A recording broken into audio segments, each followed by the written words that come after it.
Mr. Singh's accusation that the government is trying to find some way for the CDCs to be relevant by asking them to manage the CDC voucher scheme is belittling the CDCs and our partners.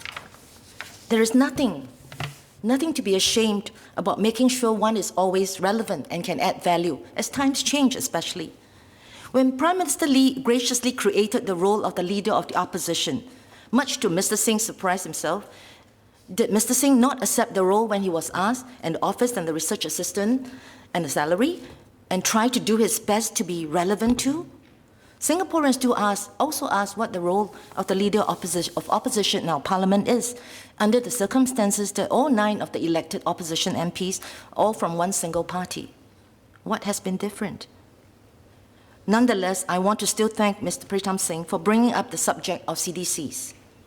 His comment on the CDC's relative absence in the public mindshare has also given us some food for thought. Perhaps the biggest mistake the CDCs made, was not to have better publicized the work that we do. But the real work is in the work. How much publicity does one have to put out just to justify one's existence and to prove one's value add? The real work is in the work and the people we benefited. So I hope there are no attempts to politicize the good work of the CDCs and especially our partners.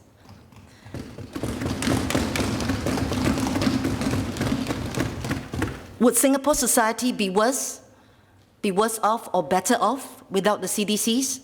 Sir, this is a question that's best answered by the beneficiaries of the work done by the CDC. Sir, I support the budget. Thank you, Mr. Speaker, and thank you to the Honourable Member, Ms. Denise Phua. I expected a robust response to my speech, and indeed, Ms. Denise Phua's comments are not surprising.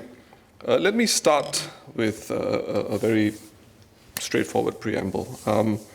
When I called for a review of whether mayors should be full-time, this wasn't a personal sort of vendetta against the current mayors or mayors who have been full-time mayors in the CDCs before.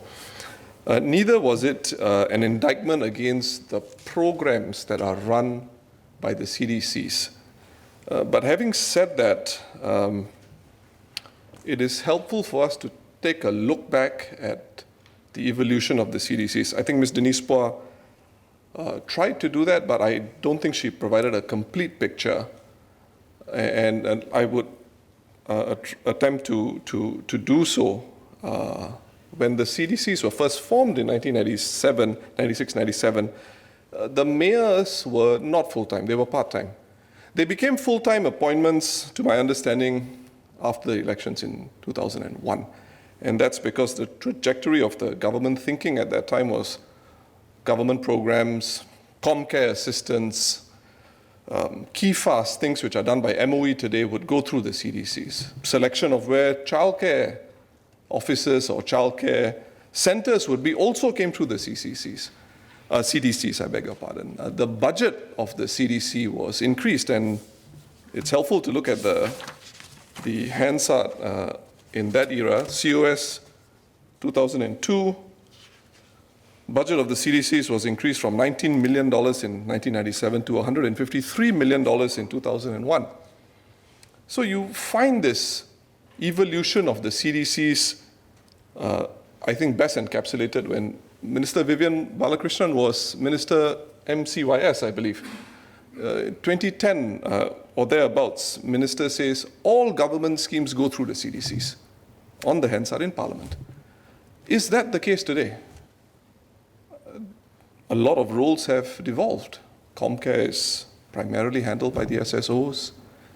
Many other functions are now not in the hands of the CCCs anymore, and concomitantly, the budget of the CDCs has reduced significantly.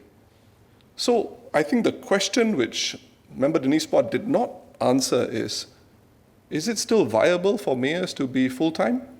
I'd like to hear her reply to that. I have to say that I'm probably the only full-time mayor, and that's I think because the Prime Minister feels that I'm running the largest district here, 23 divisions. My fellow mayors are all double hatting or triple hatting sometimes. And so I don't know whether you consider them full-time mayors or not, but I do know that they only get one pay. And so I think that's the current situation. So I don't know whether you consider them full-time or part-time. But I'm probably guilty of being the only full-time mayor, and I take it that that's why I do some national initiative projects as well. Thank you, Ms. Phua. And other mayors, please feel free to speak up. Yes, it'll be helpful to hear from them. I think my question is certainly put out there already. It's for the government now to determine whether the approach that they want to take in terms of whether a mayor should be a full-time or a part-time appointment, given the comments I've made about the scope of responsibility is something that the government wants to take forward. I've made my point, and I think it's now really in the government's hands. I would like to make a point about this issue that Honourable Member Denise Phua made about public mindshare.